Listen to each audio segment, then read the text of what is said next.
morning, everybody. It is, I don't know, but I did record this video before we go to our trip to Indiana. We're going to visit a veal farm, which I feel like the whole veal industry is so misinterpreted, so I'm excited to bring back some information for you guys and teach you about that. But for today, we are going to learn about the cycle of a dairy cow, because that's like also has a lot of misconceptions around it. So I'm gonna bring you around our farm because pretty much the whole cycle happens on our farm except for one little part. Well, not little, it's kind of big, but I'll tell you what that part is. Thank you guys so much for watching. Anybody new here because of the giveaway, or you're just interested in our channel, hi, I'm Evelyn, the oldest sister. I'm gonna talk a little bit more about my life in this video. Let's get to it. Let's go learn about some dairy cows. I know you guys are probably here for the tractors, but let's talk about the dairy cows the tractors feed, because that's what they really are for on our farm. So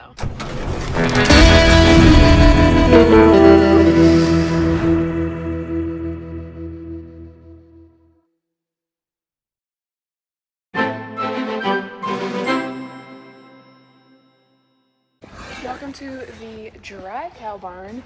This is where the cows go after they're done milking for the 305-ish days. And they come down here and they get like a 2-month break, 60 days, of doing nothing. We dry them off, like I said, when they're around 305 days in milk.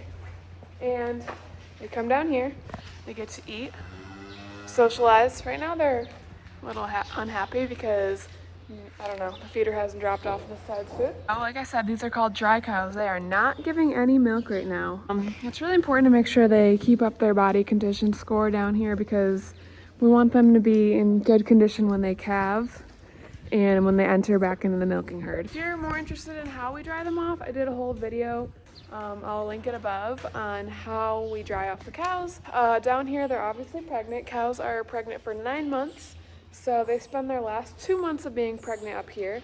The other, 7 months of being pregnant, they're giving milk up there. So we breed them back while they are giving milk. So if you're on a milking shift, you have the responsibility of coming down to the dry cow barn in between bringing up cows up, because down here, these cows on this side, they have to be cleaned out right now. So don't judge that. We clean that out 3 times a day. And right now it's like right before cleaning it out, so it's a little bit bleh. But anyways, we had to keep a really close eye on this pen over here because they are close to calving. So we want to make sure they're not calving down here, because not ideal for calving. We want them up there in the pack, which I'll show you later. These are the close up, these are the far off dry. Do not want a calf born down here. If we do have a calf born down here, it's a major fail on our part. Yes, this is the dry cow barn. It's where the cows have the time to let their bodies and their reproductive systems go back down to normal. Their mammary systems go back to normal. This is just a time for what we call like a 2-month vacation, where they're really just doing nothing but giving themselves self-care like humans do. When the dry cows are about to calf and become not a dry cow anymore, we take them through here. This has been flooding for a while, but they go up this scary hallway because the lights don't work anymore. I even think it's a little scary, but honestly, maybe they like the dark. They go up this hallway into the calving pen that I will show you. Welcome to our calving pen. This is where the cycle starts. This is where the baby is born and she hits the ground and she's part of our farm for the rest of her life. Pretty cool. That calf that follows right here and born right here, she will end up here again having her own calf at some point in her life. So this is like a nice clean dry spot where they can have their calves. We clean this out about, I think they've been doing it like every 2 weeks. I want to have it nice and heavy and thick, because that's where all the warmth comes from. If they're just going to be born on this cement, no. You can see the height difference. Really makes it warm, and when the calf is born, it's like a nice soft landing if they decide to have it standing up, which ideally we want them laying down like that. After the calf is born, we let the mother lick it off, and then we transport it to, if it's winter, like right now, a warm room that's about like 80 degrees so they can dry off and head to the calf barn after that. Walking to our utility room where we keep the dry calves.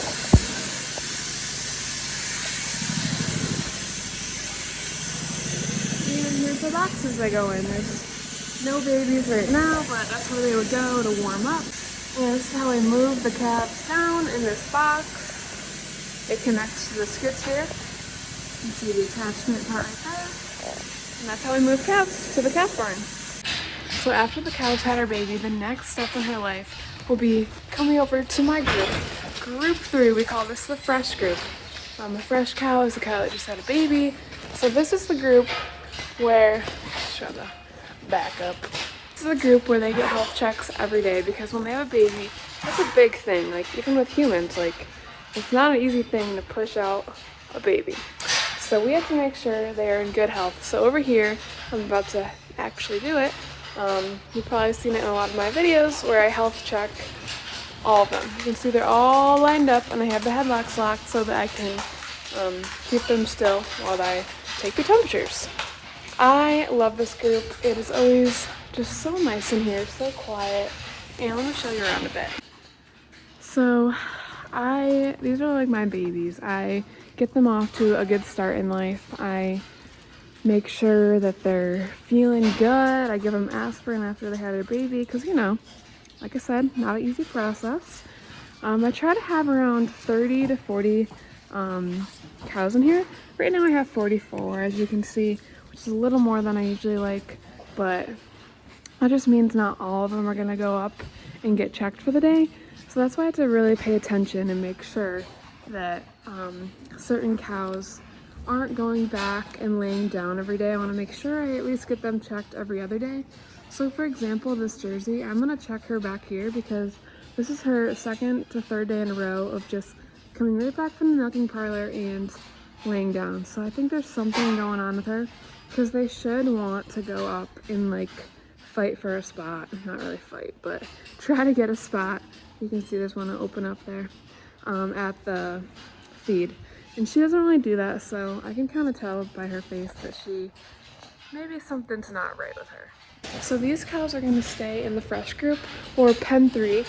It's the third pen that gets milked in the order.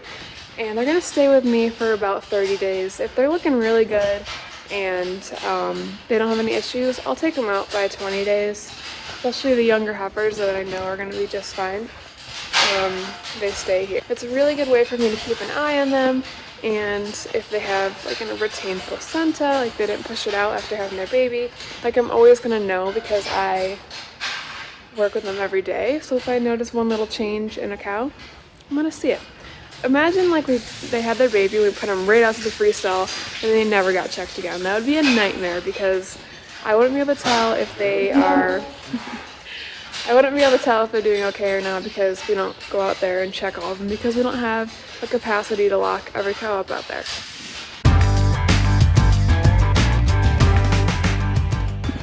So we'll have a couple minutes because I have to wait until it's 3 o'clock to get the first shots.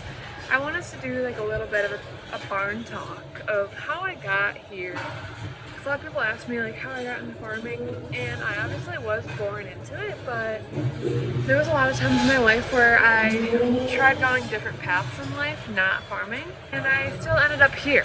Dad, who is a partner in the farm, had me with my mom, and they have their house down the road, so I never grew up on the actual dairy. Our house is about a mile down the road. I grew up around and near the dairy farm, but I didn't actually get into the dairy side of things or crop until I was in 8th grade, when my aunt was looking for someone to help feed calves, and my parents were like, okay, you need to go up there and learn a little bit about hard work. I mean, I've been working my whole life up until that point because of the pumpkin patch, but my parents really pushed me to come up here and start working on the dairy side of things. I started feeding calves in 8th grade, and immediately I was obsessed with it. I've always loved animals, and that really amplified it for me. I really learned that I liked working with livestock. I just kept on working with the calves throughout high school. I didn't really meander into the cow side of things. I would work on the crop side a little bit, like mowing hay. It's kind of funny because I actually did start really liking mowing hay, and then I started doing more with the cows, and I was like, yeah, I like the livestock side better. that was through high school. And then there came the point where I was like, all right, I'm gonna go to school for animal science because I really like it and concentrate on the dairy side because I really was interested in the whole dairy industry. I really liked it. So I went to SUNY Cobleskill and I got my degree in animal science. And in between there, I was like, I don't really know if I want to go back to the farm. I was really heading towards I never want to go back to the farm. That was my mindset. I just felt like there was something else out there for me. So I did just that. I looked for other places to work. Summer before I moved to Georgia, I interned at this place over in Auburn called Oakwood Dairy, and I absolutely loved it. It was a huge farm, so I was like, I worked in the maternity area a lot, and there was like 7 calves a day. I absolutely loved it. And I did that just as a way to get off the home farm and go work for another farm, because I think everybody should do that. Go see how other farms do it. The best way to do that is immerse yourself right in the situation. I learned how they manage their people and their cows, and I really liked it, and I was able to take a lot of their ideas back to our home farm where it ended up. After that, I was almost done with college, and for my last semester in college, I had to do an internship. So I was like, all right, I already did an internship last summer. I didn't count it towards the college thing, but I probably should have, thinking back on it. So I was like, you know what, I'm gonna go do something way out of my comfort zone and move out of state, because I've lived in New York my whole life. So I moved to Georgia with Dustin, my now fiance. And we just moved down to Atlanta, like very different from where I live now. It's a huge city. And so I got a job down there, an internship at the Dairy Alliance, and I was working in an office 9 to 5, you know, the classic 9 to 5 job. And I was like, you know, this could really be it. I love public relations and I love teaching people about the dairy industry, so this could be the perfect job for me. I'm at the Dairy Alliance and about 2 weeks in, I absolutely hated it. I hated sitting under the LED lights at a desk. And every job they gave me, I got it done so fast because my whole life I've learned how to work super efficiently. So the jobs that would take them like months to do took me like a week. So that was really frustrating to me. I'm like, how, like I can't do this for the rest of my life. And they had a position lined up for me. They wanted to hire me full time. And that would mean really committing to being away from the farm and my family. And I was like, you know what, I'm gonna go back to the farm and try it out again because really the office life isn't for me, and I really didn't like being away from my family. I was really anxious and depressed a lot of the time. But being away from my family was really hard. So I ended up moving back last winter, and I've been working on our family's dairy farm ever since. And it's been pretty good. There's been a lot of struggles because working with your family is not always the easiest. It's been really nice being able to get back in the New York farm girls more and teach people about the dairy industry. But anyways, I'm back on the farm now and I am not a partner. I'm just kind of living and working here, and I really like my position I have now. I'm just Monday through Saturday.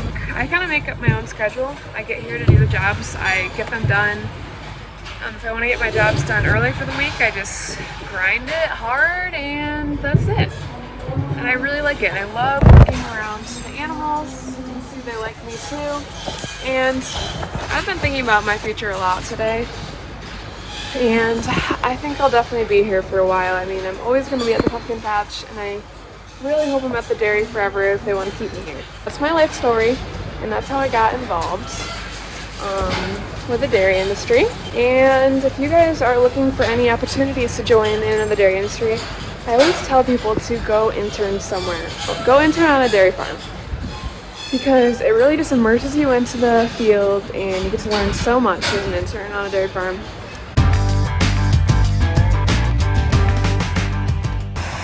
goes the feed tractor bringing the feed to the cows. That's a mixer wagon. Mixes up all their food before it serves it to them. So bon appetit! So after the cows, our first calf heifer, has been in group 3 for around 30 days, we sort them out and we put them out into this big barn, which we call the Freestyle Barn, because freestalls. Out here in the barn, the mix that the feeder makes for them is going to be the perfect mix for the ideal milking cow. When she's in group 3, it's going to be the perfect mix for the ideal fresh cow. This is where she's going to spend a lot of her milking, her lactation. Out here we have 3 water tubs on each side. Up there, I'll show you a little bit more on the outside of the pen is where they eat, and then we have the stalls, which are all bedded the same.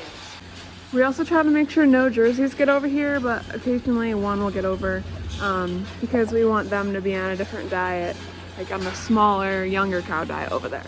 So this is group 2. They're all the old ones. I think our oldest one out here has to be close to like 15 years old, I would say.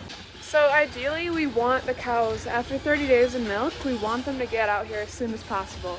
If they're not, and we're holding them back in the fresh group, that means there's usually something wrong with them health-wise. So there are some cows in group 3 that I've had in there for like 100 days, which is not ideal. That means maybe they have a sore foot. I like to keep them over there so we can work on their foot more often and sort them easier. Maybe they've had a GA. Maybe they're just not looking right. So I don't want to put them out here because these cows don't get as much attention as the ones in group 3, because I check the cows in group 3 every single day. These cows out here are not temp checked every day. They actually aren't temp checked at all.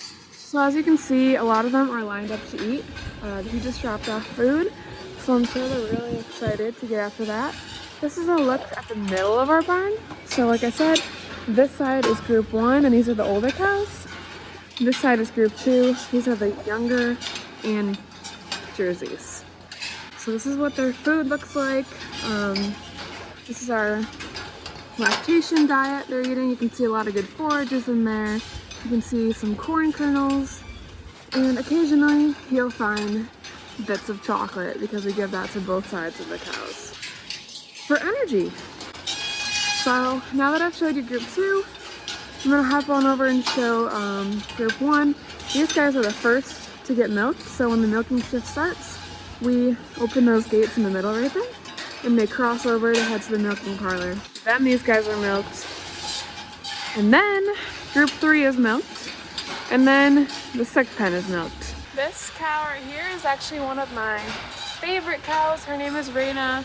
I raised her, and I actually brought her down to my parents' house, and she got to experience life at the pumpkin patch, so we're really good friends. Sometimes she scares me a little bit because she's pretty big, and she thinks it's funny to like run after me when I'm out here.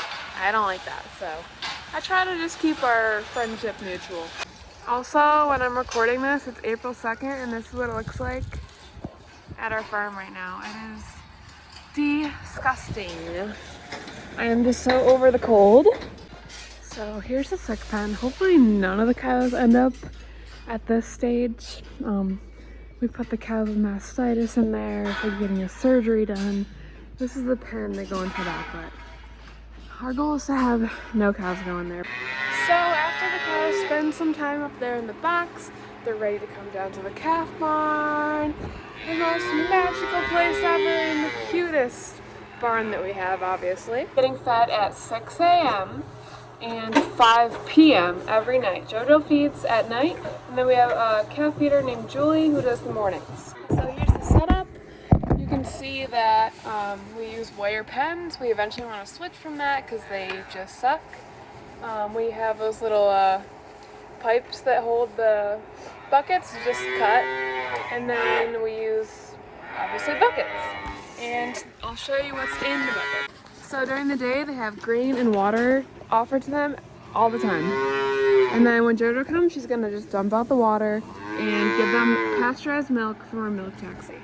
And this up here is a vent pushing fresh air from outside into them, because when it's winter we don't have the sides up. When it's spring and summer, you'll see we can roll those sides up actually, and it's really nice and breezy in here. Because it is true, how you start your babies sets them up for the rest of their life.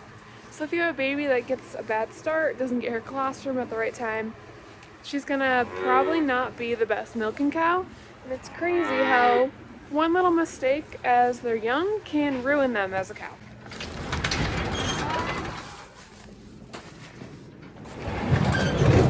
That's where the grain comes from.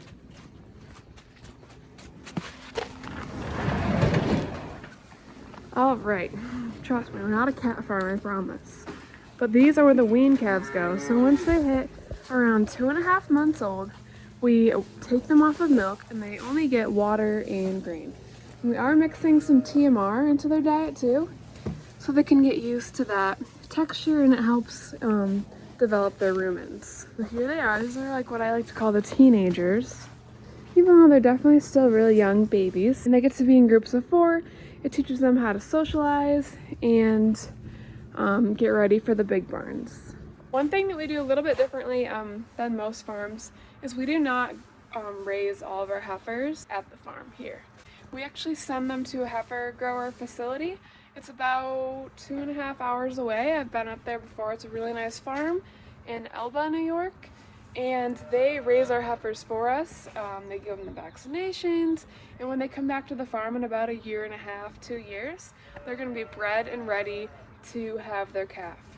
So we send them up there when they're about 2.5, 3 months old, and then they come back to our farm at about 2 years old, a little bit less than 2 years old, and we send them down to our dry cow barn, and then when they're ready to have their baby, they have their baby in the bedding pack, and that's the end of the cycle. So that's really the whole cycle. It starts at the bedding pack, then they go to the calf barn, then they go to this barn, then they go up to the growing facility at the other farm about 2.5 hours away. They come back to our farm, they have their baby, then they get put into group 3, then they get put out into group 2 or 1 depending on their age, and they get milked during that period and bred during that period. They become a dry cow at the end of their lactation, and then they have their baby again. So that's the cycle of a dairy cow.